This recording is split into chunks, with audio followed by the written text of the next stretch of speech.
Okay, I'm back. I didn't want to lock up like I did last time I got to this point. So here we are. So you see all this. You haven't told the truth with all that. Here's some more. I know you can keep going. They faked the Austin bomber. Here's why. I was reaching out trying to get someone to tell the truth. It was like, shut up, Fred. Just shut up. No, you can't torture somebody like this. You can't do this. Is illegal.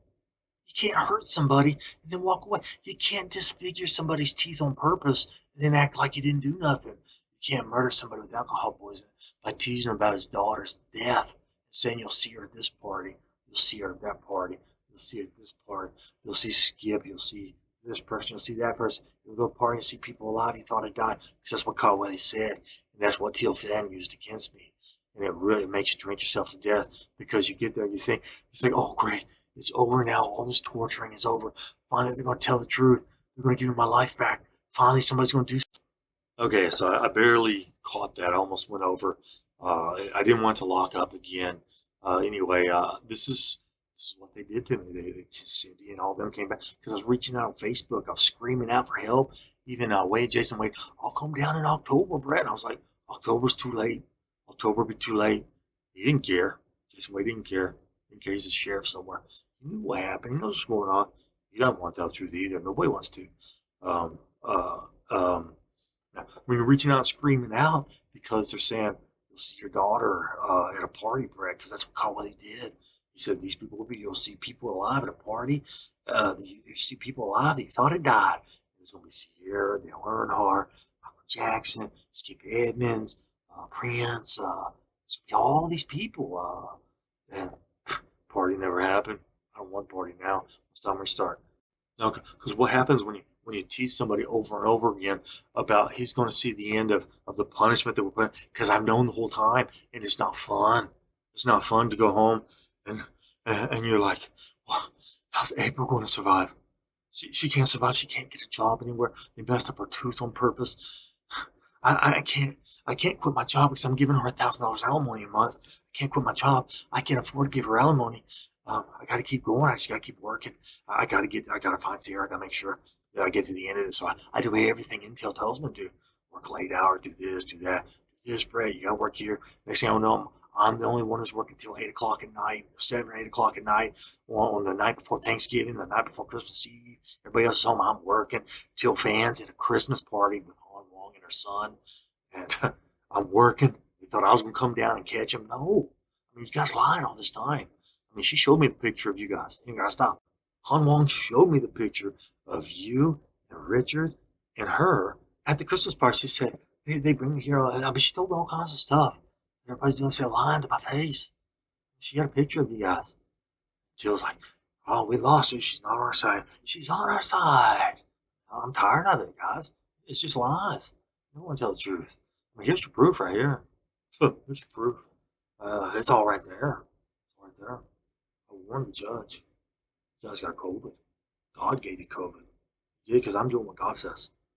When you know God's real, you follow everything He says. Well, when you find out God's real, the only way to get into heaven is obeying the laws of Moses. And after you get into heaven, you have to obey whatever law God or whatever law the Lord God gives you, or He'll cast you into hellfire. That's just the way it is. There's no other way around it. It's just the way it goes. You have no choice. I'm going to stop and restart. Okay, now I've stopped and restarted. I'm going to go back up here to one more picture. It's way up here. Um, right here. Where is he at? Um, uh, first, I'm going to say this person is a witness right here. She knows about Laura Everett, Warren Everett's father. She was a witness. She told me that years ago. That's one. I'm going to check my time. The other, where's he at? He's a year younger than me. Supposed to be a friend. He was supposed to be a friend. He's not a friend. I'm going to have to stop the time. There he is. Stop the time as I get here. There he is. You see his face. I'm going to tell you a story about this guy right here and me. Riding a motorcycle in Cheek Road. We went to Tucker's house. It's Bert Tucker and James Tucker. That was his name, James. Um, but James, he wanted my motorcycle, and he's going to give me his white motorcycle for my little silver one. And something wrong with the points there, but anyway, that's what he's going to do. So summer started. So anyway, he trades me. He says, yeah, you can have this, but I have to do it in my truck to bring it back to get the motorcycle because it did run. So it was just the points, but he let me ride to show work. It's just you had to mess with the points. I didn't know what I was talking about. They call it. I don't even know what they are. I don't know what that is on a motorcycle. Um, the motorcycle only ran one time for me. That was it. Jody knew how to make it run. I didn't. But anyway, we're riding back on Jody's motorcycle. We pulled my motorcycle there with a rope tied to the handlebars from Jody's house to James Tucker's house on back roads. We're on Cheek Road going back, and Jody said, "I'll just put the rope over my shoulder." I said, "We should leave it here, and I'll bring my truck, and then we'll get the rope." He says, "No, we don't need it. We'll just go back with it. I'll just carry it." I said, "No, no, no. We're wrecking it because you'll carry it. I'll carry it." So I put the rope around my shoulder, like over me, and we're riding, and almost summer start. So anyway, we're riding down Cheek Road. Now that was back then, 80. It was the summer. It was right after I got my truck. Right after I got my truck, so it was 87 to 88. Summer. It was 87 to 88. So it was a summer 87. Summer 87. So I'm driving. We're riding on the motorcycle, and my truck's over at Jody's house, Jody Grant's house, and we're riding on a motorcycle, and the road on Cheek Road had rocks sticking up everywhere. I mean, it was a paved road, but it was rocks just sticking out of the road everywhere. And we're riding down this road, and I feel the rope is something's tugging on it. I said, "Joe, you better pull over and stop. We gotta get it. The rope's caught on something." He goes, "No, it's not. Just pull up on it. It's dragging on the ground." I said, "No, it's caught on something. I can feel it tugging on me." He said, "It's just dragging the ground. Pull up on it." It's like, okay. So I'm gonna summary start. So anyway, I tugged up on it. I felt it hit something. I said, "Oh, Jody, you better pull up. 'Cause it's caught on something, Jody. It's caught." He said, "Just pull up on it, bro. Just pull harder," or something like that. So okay. So I did. And I pulled up harder. Boom, it got caught, and I felt it go wrap around it. Got caught in the sprocket. It wrapped around me, had my hands like this, pulled me under the bike on the other side. I was underneath, but luckily I wasn't on that side because that's where the exhaust was. I was on the other side of it. I was under the bike, and the bike fell over. Jody's standing on top of the bike, on the front wheel and the handlebar, surfing on the bike, and I'm underneath it, sliding under the bike. I mean, I'm the slider. I'm sliding underneath the bike, and it's tearing my flesh off. I mean, it's road rash like you wouldn't believe. I had shorts on, so it made it even worse. Shorts on, and I'm sliding and sliding, and I screamed at the top of my lungs. I screamed and kept screaming and screaming until I ran out of breath. It was time to restart. Yeah, I was screaming at the top of my lungs until I ran out of breath. I don't know how long that motorcycle wreck it felt like. It lasted forever. It felt like, I don't know, 20 minutes. It felt like, but I know it couldn't last more than 10, 20 seconds. It's a motorcycle wreck. Wrecks like fast. Fast you slide on something like that. It could happen for about 20, 30 seconds. It might have been 20. It felt like forever. All I know is I took a deep breath and I screamed at the top of my lungs until I ran out of breath. And I took a deep breath again. I started screaming no matter how much I screamed, it didn't help. It didn't help, it just hurt, kept burning. I mean, it's just ripping my flesh off. It's road rage. It hurts. You can erase and do that to your arms. How long you can do it? It hurts. That's what it's like. It just hurt. And finally, I'm gonna have to stop and restart. Can restart.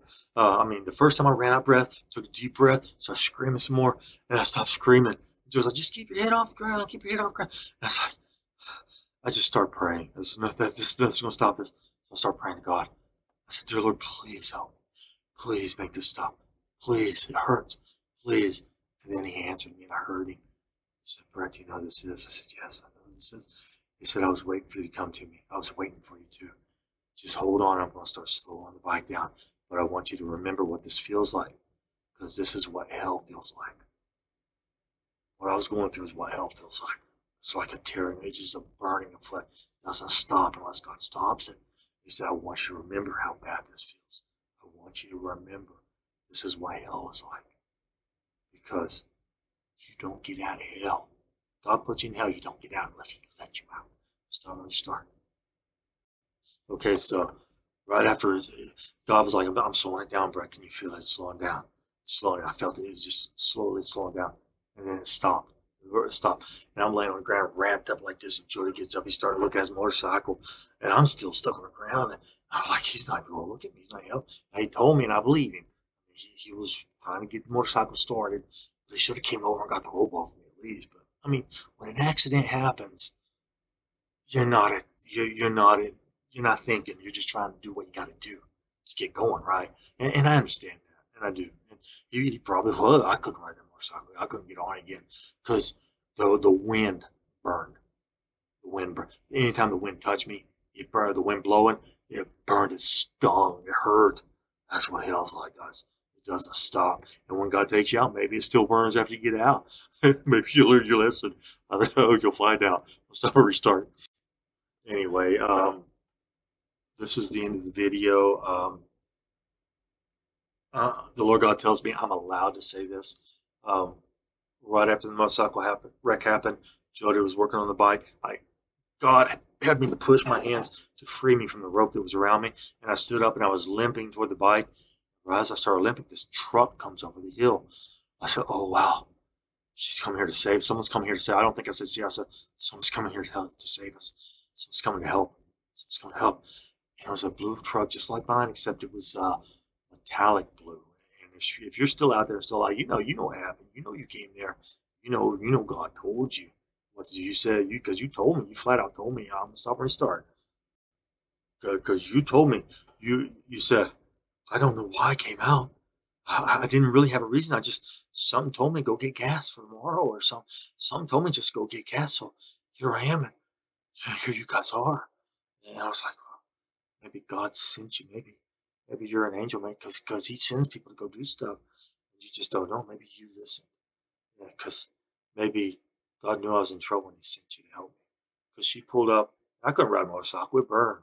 I rode in her truck while Jody led her to his house, and she had the windows. She didn't have AC in her truck. Had to have the windows down because it was so hot. The wind burned. The wind burned. Just the wind touching the burns on my legs. It burned. It didn't stop burning. And when we got to Jody's, they laid me on the couch and called my mother to come get me, and they were picking gravel out of my armpits. That's how tore up it was. I still got marks on my back from it. Stop and restart. But anyway, that is what hell is like. Jesus says it. The Lord God spoke through Jesus. He's not God. He's the Son of God. He tells you that in the Bible. It's what John 3:16, I think. He says he gave his only begotten Son. It's his Son. He's the Son of God. He tells you that he's not God. But and I think that's where it is. I'm pretty sure. But if you and Jesus tells you you got to follow God's commandments. You follow His Father's commandments. That's the first commandment. Love the Lord God with all of my heart. I mean, never take another God. You um, never take another God before the Lord thy God. He is the one and only true living God. You don't take anything, not money, not family, not daughter, not mother, not sister, nothing before God. Nothing goes before God. You gotta stop and restart. It's a long video. So anyway, I'm not really here to preach to you guys. I mean, you can go to church, you can read all the stuff yourselves. I want my freedom. If you can't give me the freedom with all the stuff right in your face, something's wrong. You need to arrest the criminals. You don't want to do it. Um, you always think you can get away with something, and you can't. I mean, the proof is right in your face. Everybody's being watched. When you guys allowed 9/11 to be faked, you gave them the Patriot Act. Maybe it was just me that thinks the Patriot Act's real. I think everybody thinks Patriot Act's real. And you know what that gives them the right to do? They can get a warrant behind your back and just go to the judge and say, well, we have a feeling this guy's doing something wrong, so we're going to listen. So I have a feeling everybody's phones are tapped in Lone Grove, Ardmore, DFW. Everywhere I go, I have a feeling everybody's phones are tapped and being recorded. So, I mean, who knows? Maybe they don't ever want to tell the truth. They think they're just going to let me go to Vietnam, or maybe they're just going to lock me up when I try to leave.